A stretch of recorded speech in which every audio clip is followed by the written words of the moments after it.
field, or the run rules on the diamond at Lowe's Field. We're giving you the breakdowns, the bets, and the hot takes from the perspective of two former OU Athletics employees. You're listening to the Mainline Podcast with Tyler Burton and Adam Jaquez. Let's go! Let's go! Go! Go! Let's go. Welcome to the Mainline. I'm Adam Jaquez. He's Tyler Burton. It feels like all the oxygen has been through so much Oklahoma offense so far. Tyler, let's dive right in because we want to get out of here. We want to go do other things throughout the rest of the evening, but we got to talk about this offense. And let's, I guess, start with quarterback with Jackson Arnold here. Not the best showing this past Saturday on Owen Field.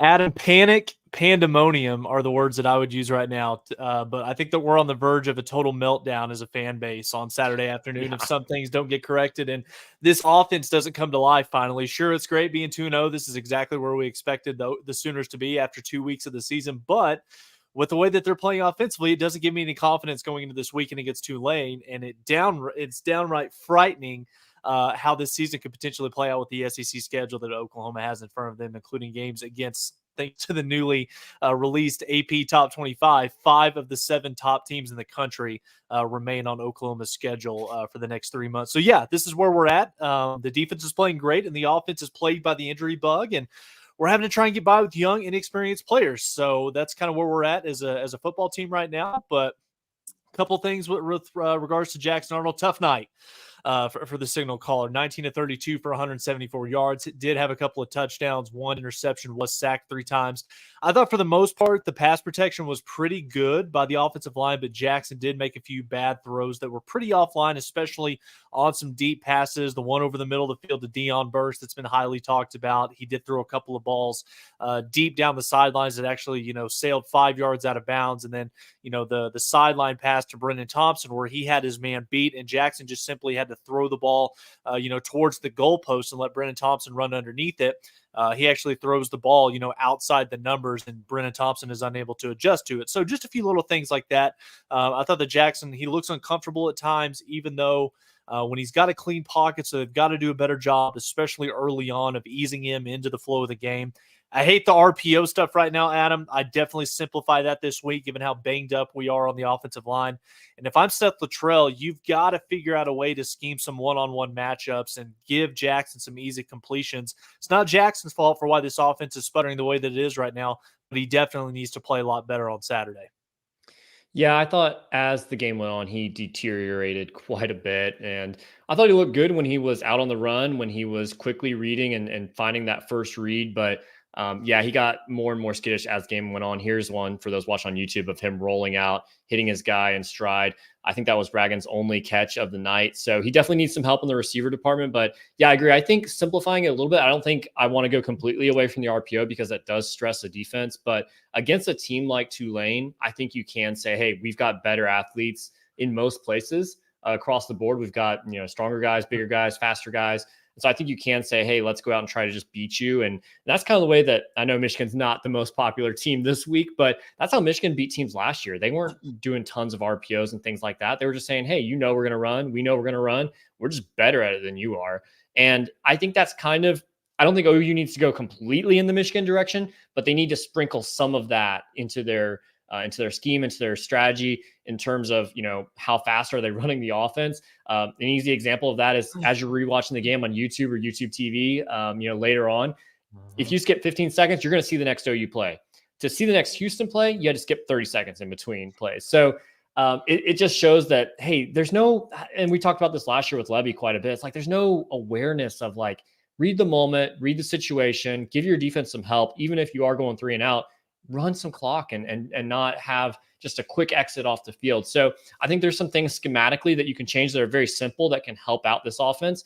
And you approach it in a sense of, hey, we're going to just be the better athletes and we're not going to necessarily out scheme ourselves out of, a good offensive situation. The RPO attack is extremely effective when you have the ability to run the football. And the running attack is simply non-existent for Oklahoma right now. And that leads us to the offensive line. We're at DEFCON 1 right now, Adam, with the offensive line group, and that's due to a combination of a lot of different things. We're banged up. Garen Hatchett, we found out last night, is out for the year with a torn bicep. So there goes starting, offensive guard number 1. Branson Hickman, I'm not sure if you want to rush a guy back from a high ankle sprain, so we're going to have to get by with Josh Bates. The story changes day to day, I feel like, with Troy Everett on how close he really is to returning to the starting lineup. That would be a huge help if we were able to get him back. We thought things were going to improve some with the return of Jake Taylor, but he's still dealing with multiple injuries, as we found out, so we're not sure if we're going to get to see him again this week. Spencer Brown, kind of shows you what the coaching staff thinks of him. The fact that we had to put in a banged up Jake Taylor in the lineup and then when he went down, they slid Michael Tarquin over to right tackle and put Logan Howland in. That's easily, in my opinion, Adam, pardon my French, the biggest fuck up by this coaching staff in terms of evaluation and transfer portal additions over the last couple of seasons. And I feel so bad for not appreciating the guys like Chris Murray and McCade Matower enough. Maybe we should have bit the bullet and actually paid guys like Lance Hurd a little bit of money in the offseason to try to bring in, some maybe these higher profile guys coming from better programs with a little bit better pedigree. Favechi Nwiwu has been a little underwhelming. Jacob Sexton is a true tackle, but he's being forced to play inside right now because we don't have a healthy center with experience. So that's creating a liability at multiple positions across the offensive line. And to be brutally honest, Adam, I don't know how fixable it is with the bodies that you have to work with, and I'm not sure there's a lineup that Bill Bedenbaugh could realistically throw out there this weekend against Tulane, next weekend against Tennessee, that could consistently move people off the line of scrimmage. If they couldn't do it against Temple, if they couldn't do it against Houston, they sure as hell aren't going to be able to do it against some of these SEC opponents or even Tulane this weekend. So we'll see what Bill does, but we're in pretty bad shape right now as an offensive line.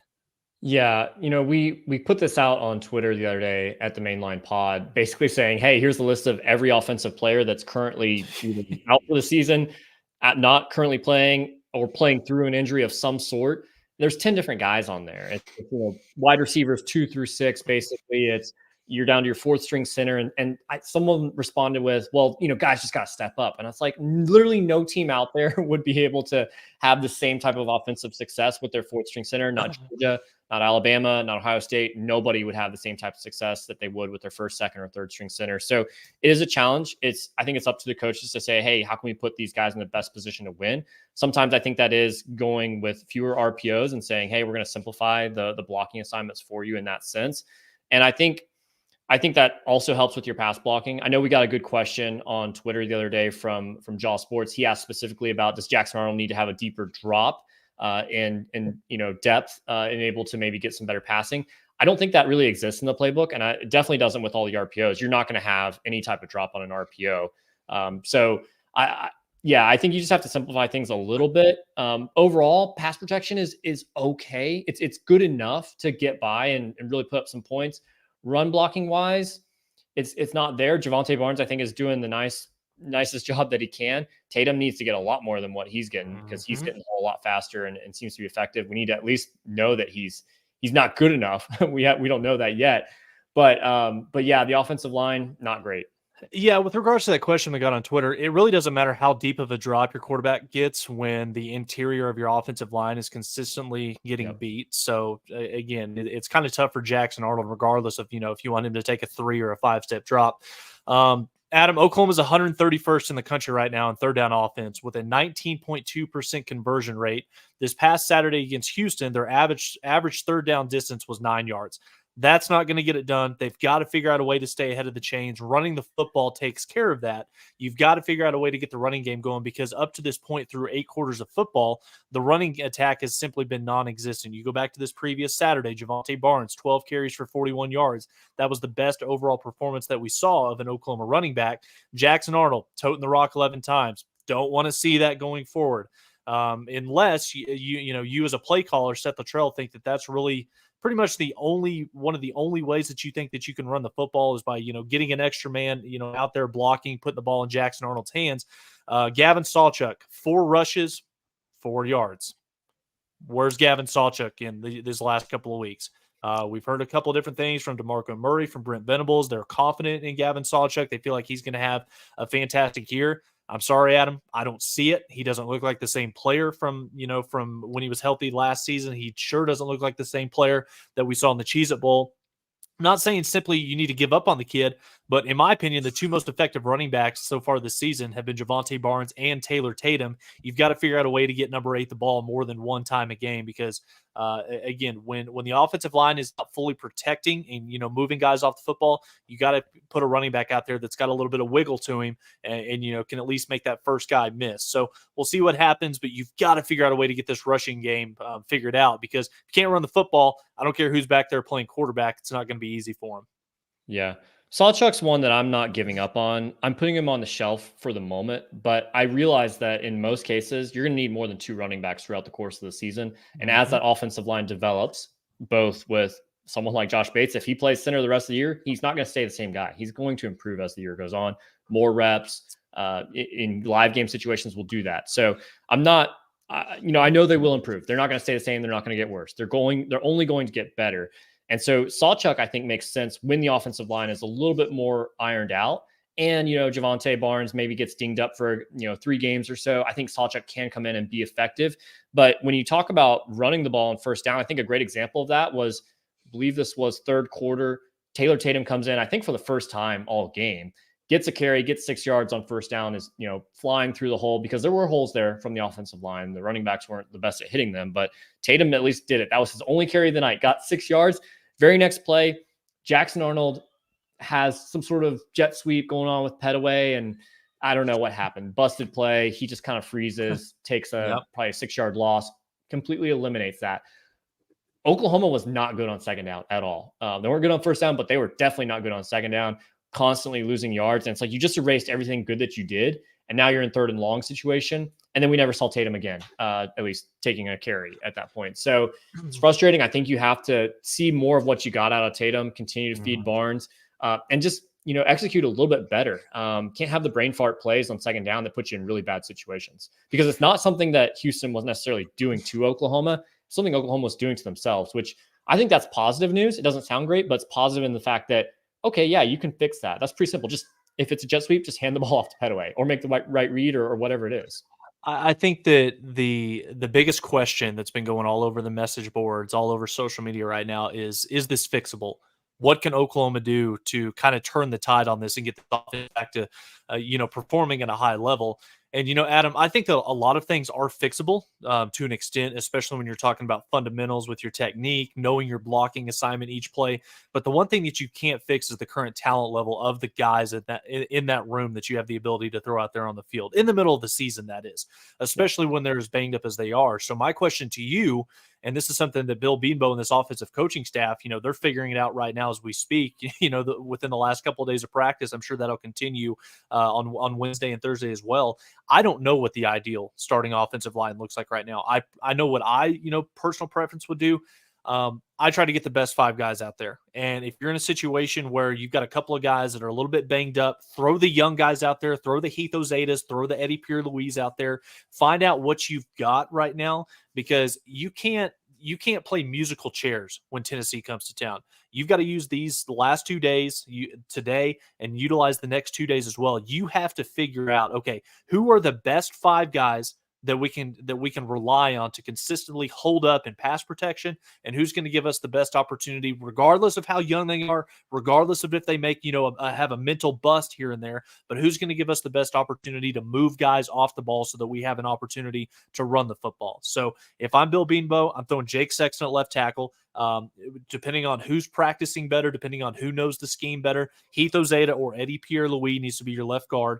And then Josh Bates, it sounds like, is who we're going to be getting at center. He's going to be a little bit better, another week of practice. But as soon as you get Branson Hickman or Troy Everett back fully healthy, though, that's your starting center. Fabechi at right guard. And then I think that for the time being, with Jake Taylor as banged up as he is, Logan Howland's probably your right tackle. So again, this is a really bad situation that Oklahoma is offensively, particularly on the line of scrimmage. But I'm not sitting here. The easy thing to do is to go back to Bill Beanbo's recruiting. And over the last couple of years, he's done a fantastic job this season with Foje, with Michael Fasusi, Owen Hollenbrook. This is going to be a fantastic recruiting class that Oklahoma is going to sign here in a couple months' time. But we haven't been able to sign high 4-star, 5-star level talent over the last couple of years consistently. So now you're getting into a situation where, these 3-star guys, these guys that you love their evaluation, you love what they look like on tape, maybe more so than other programs do. We're going to take a flyer. We're going to bring them in. Now, because of how banged up you are and how bad the injuries have been, you're being forced to rely on these guys that are maybe not as highly talented as some of the other programs in the country. And that's not a good recipe when you've got Tennessee, Texas, Ole Miss, Alabama, guys, with NFL players across the, at all 11 positions of this defense. I don't know what it's going to take. I do not envy this coaching staff right now, but they've got to figure it out because there's no excuse at a place like Oklahoma, even though you do kind of have to say, I understand why we are in the position that we're all right now. You do have to give the coaches a little bit of a grace period, but nobody's going to feel sorry for Oklahoma if this thing goes off the rails entirely. Yeah. I haven't had a lot of chance to watch Tennessee. I'm sure Texas, with Colin Oliver, has some good guys on the edge there. But if either of those guys don't end, someone's NFL career, not in an injury sense, but in just in terms of just absolutely annihilates them, I think it's Dylan Stewart is the true freshman from South Carolina on the edge. That's what a 5-star defensive end looks like. That dude annihilated Kentucky.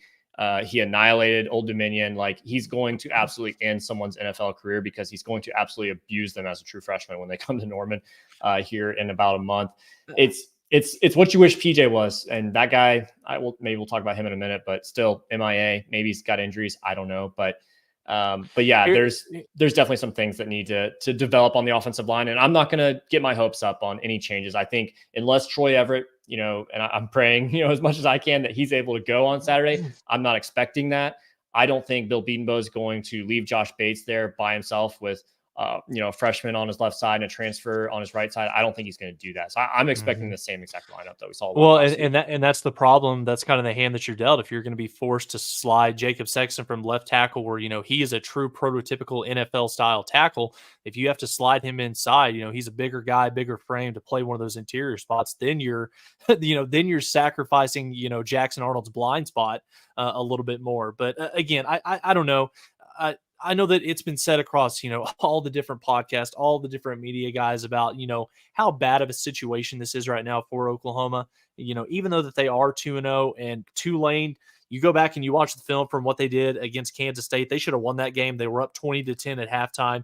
And then, they had a couple blown calls. Officials didn't do them any justice that, kind of down there in the final minutes of the fourth quarter. But, Oklahoma's going to have to score. I know that this defense that Zach Alley's, been deploying right now, I think that with the skill talent, with how well Tulane is coached, I fully expect Tulane to be able to come in here and maybe figure out a way to score 17 or 21 points. Does Oklahoma have the ability on the flip side to be able to go out there and put 4 quarters of consistent, competent offensive football together? Because we're not sitting here saying that Oklahoma has to be able to go out there and average 40-plus points a game. You're not going to have to do that because of how far the defense has come over the last 18 months, but you still have to figure out a way to score 30-plus, maybe get to that 30-35 sweet spot, because with what's coming down the pipeline in about 10 days now, I know our focus is on Tulane right now, but you've got Nico, you've got Quinn Ewers, you got Jackson Dart, Jalen Milroe, Garrett Nussmeier, Peyton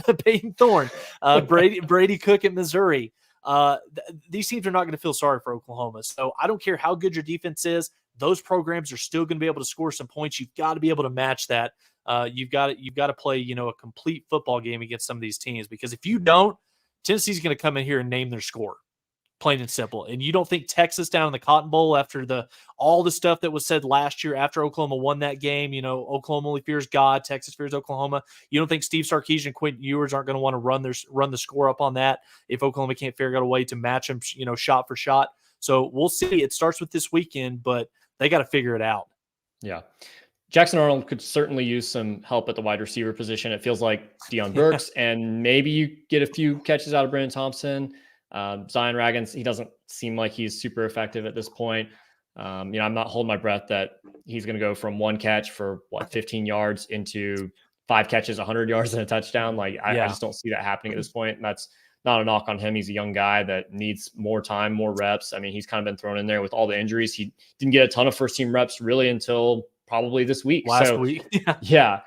So that plays into the running game, Adam, like you alluded to earlier. Exactly. It's a challenging situation there. It sounds like Nic Anderson might play. I thought he was going to play this past Saturday, and then he didn't. And I know we keep hearing that, it's not serious, but he's been out for 3+ weeks now. And it's like, well, at what point does that become serious? And Brent Venables, I don't think he knows. So he can't really commit to, he's coming back or not coming back. But availability is or what reliability is your best availability. Availability is your best ability. Yeah, there you go. Thank you. So it's like, he would help tremendously, I think, because that's someone that Jackson Arnold is familiar with. I think it would help Deion Burks a ton. A guy that's only averaging 6 yards per reception right now. That's not great. Hasn't broken 100 total receiving yards in 2 games. That's not great. I'd say if it weren't for the entire offensive situation, I'd say Deion Burks so far, a little bit disappointing, just because we haven't seen him stretch the field yet. It's not what we expected. It's not what we expected. But I think that will change when pieces around him get better. But we desperately need Nic Anderson to get back on the field and get some of those other guys healthy as well. I'm not holding my breath for Andrew Anthony and Petaway. We just haven't seen enough of, but we need everybody to be healthy at this point. I know a popular take out there right now is, okay, Nic Anderson, he's a little bit more banged up than we think, saving for Tennessee. Okay. And if he is as hurt to where he can't go this Saturday, okay, I understand that. But if there's even a chance that that he can be close to 100% to give it a full go, you got to figure out a way to win this game on Saturday. And if you can get Nic Anderson back out there, yes, that's going to take some pressure off of Deion Burks. They're not going to be able to, put a safety over the top, be able to bracket him. You're going to be able to do some more creative things in the passing game because you've got one of the best wide receivers from a year ago returning to the lineup. Because at this point, Adam, through the first 2 weeks of the season, and I know that Brennan Thompson has had a couple of nice catches. He did have the touchdown, just a few days ago. But Oklahoma's best 3 wide receivers in terms of catching the football has been Deion Burks and their 2 tight ends, Bauer Sharp, Jake Roberts. Those have been the 3 most reliable guys. You cannot, that's not a sustainable recipe for success at the University of Oklahoma with what we've got coming down the pipeline here over the next couple of weeks. So again, the one bright shining spot of the game on Saturday offensively was Jake Roberts getting his first touchdown on Owen Field as an Oklahoma Sooner. Oklahoma tight ends have scored 2 touchdowns this season, one by Bauer, one by Jake, which matches the total number of touchdowns scored by OU tight ends during all of last season. So fantastic job by the tight end position. Got to figure out a way to get more production from the guys out wide at wide receiver. So we'll see. My only complaint with tight ends is we need more perimeter blocking, especially on those wide receiver screens, because that's the biggest thing you miss, I think, with Farouk and Jaden Gibson is and Nic Anderson as well. Like, you're just not getting good blocking on the perimeters to just bring your receivers from a 3-yard gain into a 13-yard gain.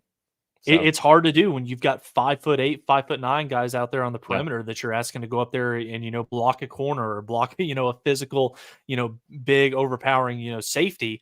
That's tough to do. So, but again, you got to figure out a way to overcome that. So you might have to, change up your formations a little bit. You might have to scheme some different things up as well. We'll see if they can do that. The good news though, Adam, and we'll just touch on this briefly, Oklahoma has a defense. Yeah.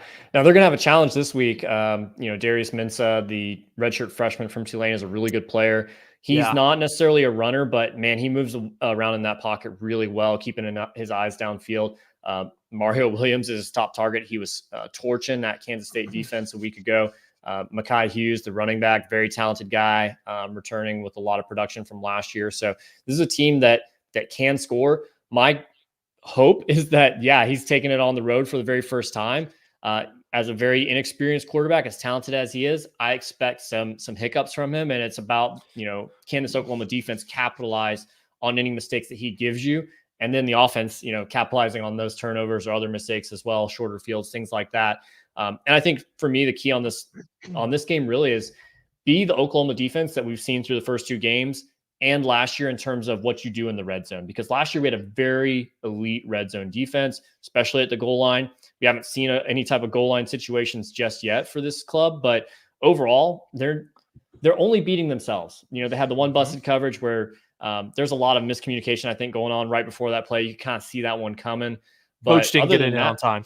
Yeah. You saw Billy Bowman and Kendall Dolby communicating, and that never made it across the field to Robert Spears Jennings. So something was going on there. But otherwise, I thought, for an experienced quarterback that Houston had, I thought they did a good job. He did a good job hanging on to the ball and not giving anything away.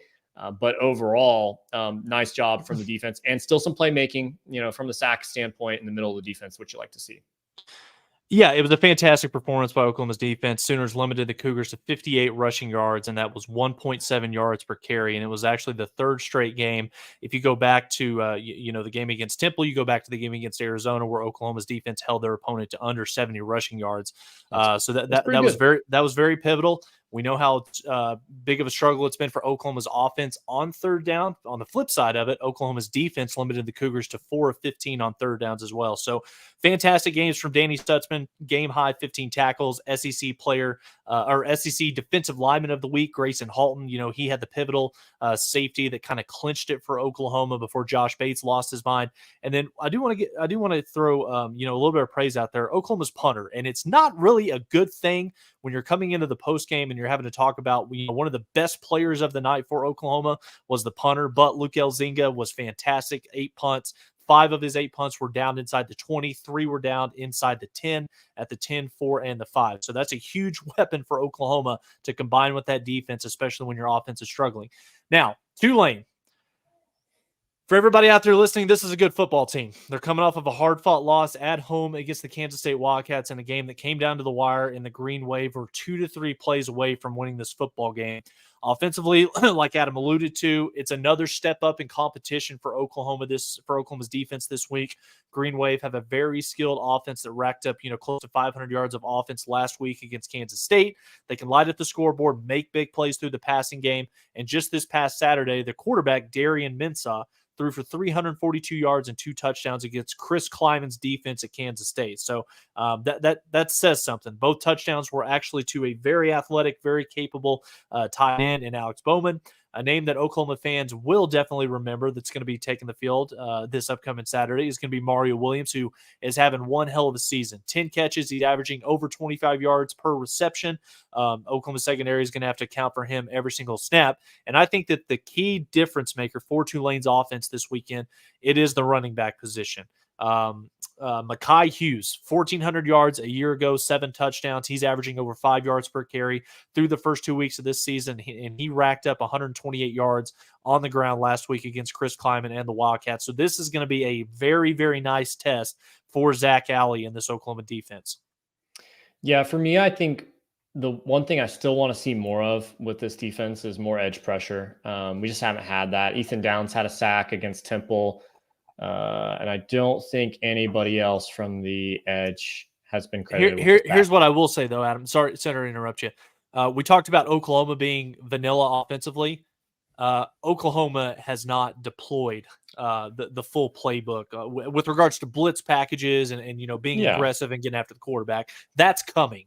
Yeah. My thought on that, though, is if our Mason Thomas really is as explosive and as twitchy as we see some of that occasionally, he shouldn't need a blitz package to help him get to the quarterback. He should just be able to at least blow past, a tackle from Houston or Temple occasionally here and there and be able to get a sack. Now, I know he did have probably one of the best scores from PFF in terms of pass rushing grade, but you got to get home at some point. So I would like to see some more of that edge pressure come into play there, because then you don't have to get as blitz heavy. If you're able to get pressure from your edge positions, it helps you tremendously, where you can dedicate more guys to coverage. So I still expect a really good performance from this defense.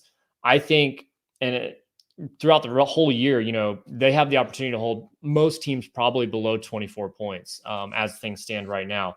We'll see as the competition increases, can they continue to put out the performances that they have? But they need help from the offense, both in sustaining longer drives, in burning more clock, things that teams are doing to us constantly. We need to be able to do that right back to them in certain cases. So if they can get the help from the offense, then I think we'll be in for another good performance from this defense. Yeah, I'm in complete agreement with you. It's going to be fun. We're definitely going to be on the edge of our seats from the opening kickoff, just because we really don't know what to expect, especially from Oklahoma's offense on Saturday. So we'll see how this thing goes. But again, it's been a tough week of practice so far. Brent Venables has talked about it multiple times, whether it was in his press conference today, his coach's show at Rudy's last night. The guys are getting after it. A lot of good work, and we'll see if that pays dividends this upcoming Saturday. But Adam, let's get to our bets. Yeah, let's do our bets. We'll get to our score predictions for Tulane here in a moment, but time for best bets. Tyler Leeds had a good week there with a winning record to put him at 500 through 2 weeks at 5-5. I did slightly better than week one, but still with a losing record at 3-7. So that means Tyler will get to go first with the first bet of the week. Yeah, I'm staying right here in Norman, Oklahoma. Oklahoma is currently a 13.5-point favorite. That is way too many points. Give me the green wave. Not sure if I'm going to sprinkle a little bit of money line in this one. We'll save that for the very end when we give our score prediction, but 13.5 is way too many points, given how poorly this offense is executed over the last couple of weeks. This is a much better defense than what we saw against Temple, against Houston. Give me Tulane plus 13.5. My first pick, I'm going to the Bearcats down at Sam Houston State. They're hosting the Rainbow Warriors from Hawaii. Sam Houston State, 4.5-point favorites. I'll take them to cover. I think they're a team that will really compete in Conference USA. They've improved quite a bit as they've made the transition up. And anytime Hawaii is going to travel that far, I like to take whoever the home team is in that scenario. Nice. I like it. Pick number 2 for me. Going out to the Battle for the Apple Cup trophy. Washington State going up there to Seattle to take on Washington. Huskies coming off of a couple really impressive blowout wins. The Jetfish era up there in Washington is off to a good start. It's kind of surprising to me that this game, the spread on this is as low as it is, but the fact that if I can still get this under 6, I like this one. So give me Washington to cover the 4.5. I almost wanted to go opposite direction on you on that one because I really like Washington State, but the analytics really favor Washington there, so I stayed away. My number 2, I'm taking Georgia, traveling on the road to Kentucky. I like the first half number a little bit better than the total number, so I'll take the Bulldogs to cover 13.5 in the first half. Nice. Brock Vandegrift revenge game? I don't think so. I mean, he's apparently not very good. So we'll see if maybe he's able to put something better together than he did against South Carolina, but Georgia, so not going to happen.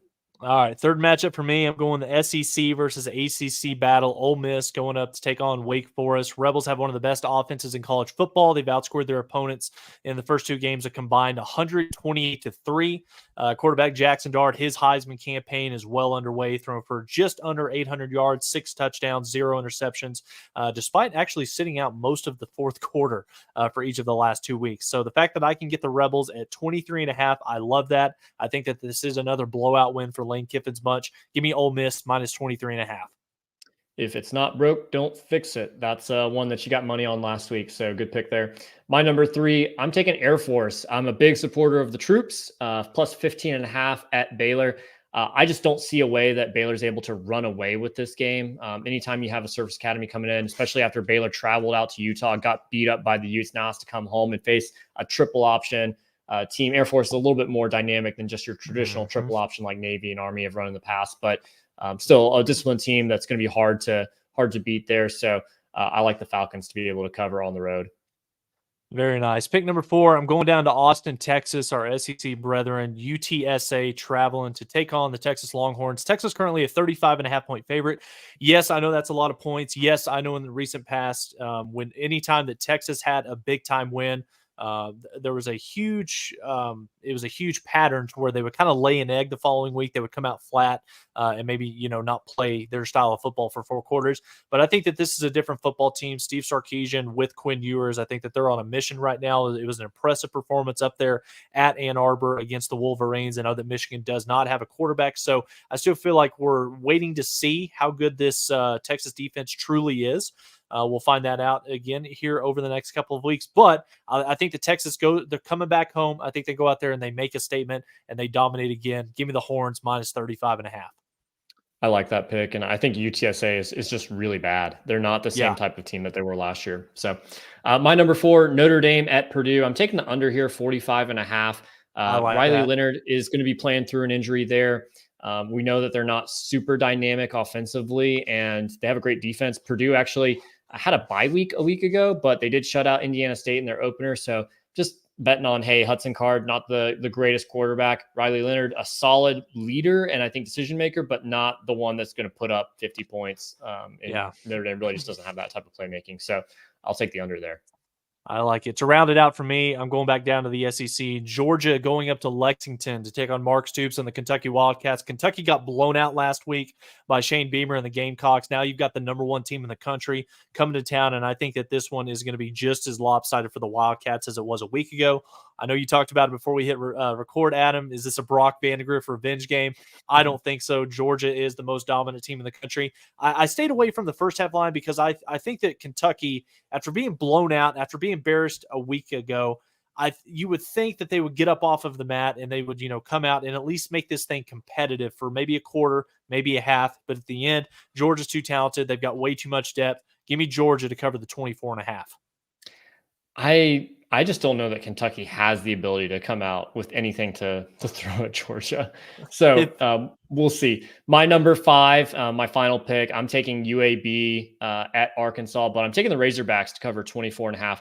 I don't love that number a ton, but UAB is ranked 98th in the country in run defense. Arkansas, top 25. Jaquin and Jackson ran all over the Cowboys a week ago. Taylor Green can do the same. So I think Arkansas, in actually their home opener, kind of unique situation. They played in Little Rock in week 1. First time that the fans there in Fayetteville are going to be able to see their Razorbacks. So I think they're going to come out and they're going to correct a lot of those easy to correct mistakes that they had in Stillwater last week. And I think they'll be able to put up quite a bit of points on the Blazers there. So woo pig suey, as they say. And that leads us to our predictions for the Tulane game. Tyler, lead us off here. Adam, Tulane's going to win this football game. I know that everybody is excited about Tennessee, SEC opener, night game, primetime kickoff on ABC. And I know that Tulane is a very good football team. They should have beat Kansas State just a couple of days ago. And you would like to think that Oklahoma is going to figure out a way to get some things fixed, be able to go out there and score some points. But I think that this is going to be a low-scoring affair, and this doesn't have anything to do with how poor Jackson Arnold's playing or how bad of a play caller could Seth Luttrell potentially be. I don't think it's anything like that. I think it's the fact that at the most important position collectively on offense, outside of the quarterback position, Oklahoma just simply doesn't have it up front right now on the line of scrimmage. And Tulane's got a couple of guys on the interior of the defensive line that's going to be able to get after Josh Bates, Fabici a little bit more. So, again, I think that Oklahoma's defense is going to play well enough to keep them in this game, but I think that Tulane has a little bit more firepower right now on offense. They're a little healthier. So, don't throw anything at me. Tulane 24, Oklahoma 20. A week ago, I said you can't look at scoreboards and predict and say you should expect this or that necessarily. And that turned out to be true with Houston. Houston, the team that played UNLV, did not show up in Norman. That was a much better team, a much more disciplined. They weren't going to really beat themselves. And so that was a different team that we saw in Norman. Now, everyone expects the same Oklahoma team to roll out this week against Tulane. That's not going to happen. Same thing with Tulane. They expect the team that played Kansas State to come up to Norman and play against OU. And I think Tulane's well coached. I think they've got good players, but at the same time, they're doing that at home against a much less athletic, much less skilled Kansas State team. Oklahoma has different players than Kansas State does. And that seems like Kansas State's mojo. They go out, they play a team that they should beat in the group of 5, and they kind of play it, close. They turn around, they beat Oklahoma. We've seen that happen many times as Sooner fans, unfortunately. But I think the same is true here. You're going to take that Tulane team. They're going to have to go on the road. They may have challenges with weather, potentially with the hurricane. So maybe that disrupts their schedule even. And I think Oklahoma has some things that are pretty easily correctable that they can fix and improve on.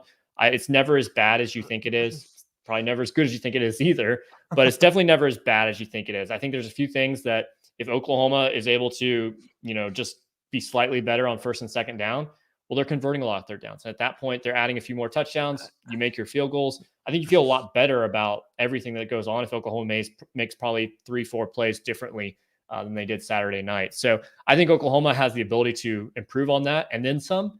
And then, so I just think that it may not be comfortable. It may not be where you want this team to be still, but I think Oklahoma has enough here to win. I've got Oklahoma 34, Tulane 23. Regardless of if Oklahoma wins by 1 or they win by 1,000, shout out to Eddie Radosevich, you at least have to be able to do some things in this game that gives you some level of confidence going into Tennessee. Whether that's how well Jackson Arnold plays that gives him some confidence going into next weekend, whether that's how good you feel about your offensive line's performance to where you figured out these are the 5 that we're rolling with. This is the 6th guy that's coming off the bench. This is who we're going to throw out there against Tennessee next weekend. But you've got to figure out a way to build some cohesion, to get a little bit more comfortable on the offensive side of the football to where when Tennessee comes to town next week, it's not going to be as big of a mismatch as we think that it might be at this point right now in the season. So we'll see. I like Tulane this weekend. Hopefully I'm wrong. I pray to God I'm wrong, because I'm going to be flying back down to Norman for the game next week. So again, it's going to be fun. We'll see if Oklahoma can bounce back this weekend. Absolutely. Hopefully we have a more cheery episode next week as we lead into the Tennessee matchup to open up the SEC play. But we appreciate everyone watching or listening this week, and we will see everyone next week for the next episode of The Main Line.